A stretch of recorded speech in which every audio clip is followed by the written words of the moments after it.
الرجيم.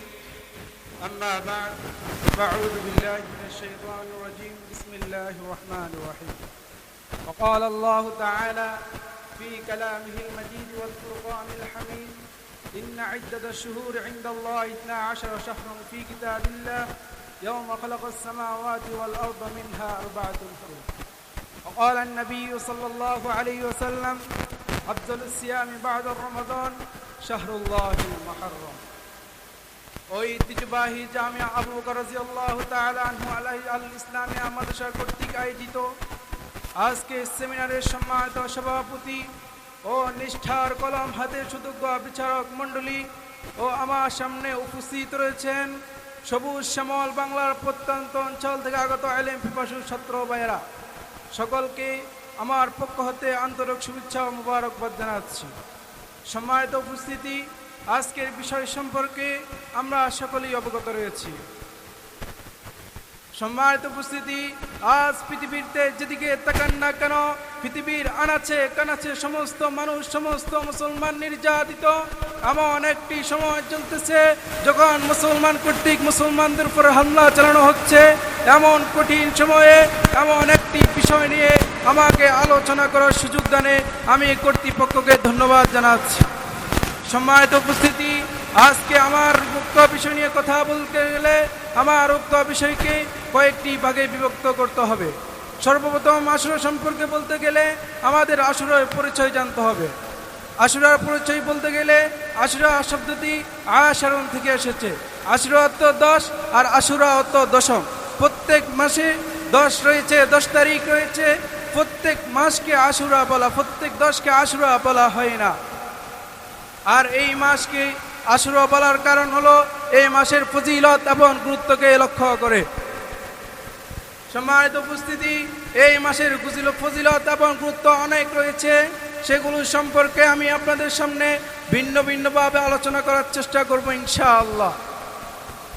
সম্মানিত উপস্থিতি, যেমনিভাবে সমস্ত 10কে আশুরা বলা হয় না, তেমনিভাবে এই 10কে শুধু কেন আশুরা বলা হয়? নিঃসন্দেহে এর কোনো ফজিলত রয়েছে। সেই ফজিলত সম্পর্কে আল্লাহ তাআলা বলেন যে নিশ্চয় পৃথিবী সৃষ্টি করার শুরু থেকে আল্লাহ তাআলার নিকট 12টি মাস রয়েছে। সেই 12টি মাস থেকে 4টি মাস আল্লাহ তাআলার নিকট অধিক প্রিয়। তার মধ্যে থেকে একটি হলো মুহররম মাস। এবং আল্লাহ রাসূল সাল্লাল্লাহু আলাইহি ওয়াসাল্লাম বলেছেন শাহরুল্লাহিল মুহররম, মুহররম হলো আল্লাহ তাআলার মাস। রাসূলুল্লাহ সাল্লাল্লাহু আলাইহি ওয়াসাল্লামের হাদিস দ্বারা এই মাসের ফজিলত এবং গুরুত্ব প্রমাণিত হয়ে যায়। রাসূলুল্লাহ সাল্লাল্লাহু আলাইহি ওয়াসাল্লাম বলেছেন আফজালুস সিয়ামি বা'দা রমাদান শাহরুল্লাহিল মুহররম। আমাদের উপর সর্বপ্রথম রোজাকে ফরজ করা হয়েছে। এই ফরজ রোজার পর যদি কোনো রোজা থেকে থাকে তা হলো মুহররম মাসের রোজা। সম্মানিত উপস্থিতি, এই আয়াত এবং হাদিস দ্বারা আমাদের সামনে মুহররম এবং আশুরার গুরুত্বপূর্ণ ফজিলত কি তা আমাদের সামনে সুস্পষ্টভাবে প্রমাণিত হয়ে যায়। সম্মানিত উপস্থিতি, এখন আমাদের এই মাসে করণীয় কি? আমাদের এই মাসের করণীয় হলো নফল রোজা রাখা। হযরত আব্দুল্লাহ ইবনে আব্বাস হতে বর্ণিত রাসূলুল্লাহ সাল্লাল্লাহু আলাইহি ওয়াসাল্লাম মদিনায় রওনা দিয়েছেন। সেখানে গিয়ে কিছু ইহুদিকে দেখতে পেলেন। ইহুদিরা তখন যেমত অবস্থায় রোজা রাখলেন। তখন রাসূলুল্লাহ সাল্লাল্লাহু আলাইহি ওয়াসাল্লাম তাদেরকে জিজ্ঞাসা করলেন আজকের দিনের কি ফজিলত রয়েছে যে কারণে তোমরা রোজা রাখতেছো? তখন রাসূলুল্লাহ সাল্লাল্লাহু আলাইহি ওয়াসাল্লামকে ওই ইহুদিরা বলল আজকে হলো এমন একটি দিন যেই দিন হযরত মুসা আলাইহিস সালাতু ওয়াস সালামকে আল্লাহ তাআলা ফিরআউনের দল থেকে নাজাত দিয়েছেন। সেই শুকরিয়া স্বরূপ মুসা আলাইহিস সালাম রোজা রাখতেন, সেই কারণে আমরা রোজা রাখি। তখন হযরত আমাদের হুজুর সাল্লাল্লাহু আলাইহি ওয়াসাল্লাম বলেছেন ফানাহনু আহাব্বু আওলা বিমুসা মিনকুম, আমি তোমাদের চেয়েও অধিক মুসার অধিকারী। অন্য একটি হাদিস শরীফে এই মাসের রোজার ফজিলত সম্পর্কে এসেছেন হযরত কাতাদা রাদিয়াল্লাহু তাআলা আনহু বর্ণিত রাসূলুল্লাহ সাল্লাল্লাহু আলাইহি ওয়াসাল্লামের কাছে এসে এক ব্যক্তি আশুরার ফজিলত সম্পর্কে জানতে চাইলেন। তখন রাসূলুল্লাহ সাল্লাল্লাহু আলাইহি ওয়াসাল্লাম বললেন যে আমি আল্লাহর নিকট আশা রাখি যে ব্যক্তি আশুরার দিনে রোজা রাখবে আল্লাহ তাআলা তার পিছনের 1 বছরের সগীরা গুনাহ মাফ করে দিবেন। সম্মানিত উপস্থিতি, শুধু আশুরার প্রথম 10 তারিখে রোজা রাখা না, অপর একটি হাদিস এসেছে রাসূল হযরত আব্দুল্লাহ ইবনে আব্বাস হতে বর্ণিত, রাসূলুল্লাহ সাল্লাল্লাহু আলাইহি ওয়াসাল্লাম যখন রোজা রাখলেন তখন সাহাবীদেরকে রোজা রাখার আদেশ করেছেন।